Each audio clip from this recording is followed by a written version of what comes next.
elle se termine à la base par une gaine. Donc voilà, donc elle se prolonge par une gaine. Donc c'est des feuilles qui sont en gainante. Et puis, c'est-à-dire à la limite, entre les feuilles, l'insertion des feuilles et la tige, il y a toujours ce qu'on appelle des oreillettes, la ligule, etc. C'est au milieu. Alors, remarquez également que les feuilles prennent naissance toujours au niveau des nœuds. Donc, ce sont des nœuds.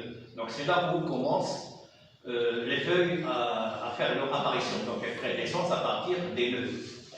Alors, pour la tige des graminées, on dit qu'il s'agit du chaume. Pourquoi? Parce que la tige des graminées est une tige qui est creuse à l'intérieur, elle est vide. Donc, c'est pour cela qu'on l'appelle chaume. D'accord, c'est clair? Alors, maintenant, à propos des inflorescences. Alors, comme tout à l'heure, ce qu'on a dit à propos de la famille des composés, donc l'inflorescence était particulière, il s'agit donc du capitule. Aussi bien pour les graminées ont une inflorescence particulière. Alors, les éléments que vous voyez ici, qui sont en inflorescence, en fait, ce sont des épiers, car on dit que l'inflorescence simple ou bien élémentaire des graminées est un épier. Alors, chaque élément que vous voyez ici, qui forme l'inflorescence globale, est un épier. D'accord?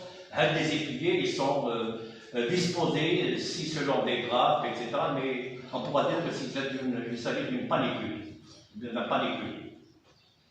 Donc maintenant, on va analyser un épier multiflore.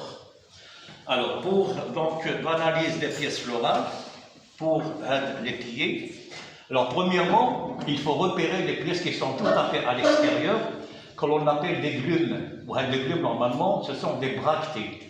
Ce sont des bractées que l'on trouve à la base de l'épier. Alors, pour faire apparaître les glumes, il y a une qui s'appelle glume supérieure et l'autre qui s'appelle glume inférieure. Donc, quand je fais comme ça, donc je dois séparer entre ces deux glumes. Donc, voilà. Donc, c'est la glume, ou à ma gauche, c'est la glume. Donc, il y a deux glumes. Une glume supérieure selon le niveau d'insertion, et puis une autre qui est dite glume inférieure.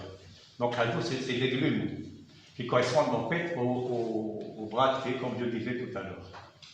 Le les aiguilles que vous voyez, normalement, c'est ce qu'on appelle des arêtes. Donc, je vais m'intéresser juste à une seule arête. Donc, c'est là où il va avoir la fleur proprement dite. Donc, qu'est-ce que je vais trouver? Donc, je vais un peu séparer la première glumelle, donc qui porte l'arête, en fait, c'est la glumelle. Donc, je dois séparer entre les deux glumelles qui sont tout à fait à côté de l'ailleurs. Je dois les séparer entre les deux. Donc, c'est la glumelle et c'est la glumelle. Alors, une fois vous séparez entre les deux glumelles, glumelle supérieure et glumelle inférieure, vous allez faire apparaître à l'intérieur la fleur proprement dite, la fleur. Donc, c'est le travail que vous devez faire normalement, parce que c'est un travail qui sera un peu minutieux, donc c'est un peu délicat à le faire, mais essayez quand même d'arriver aux fleurs, ils sont à l'intérieur. Vous séparez entre les deux glumelles, la glumelle supérieure et la glumelle inférieure, pour atteindre la fleur qui est à l'intérieur.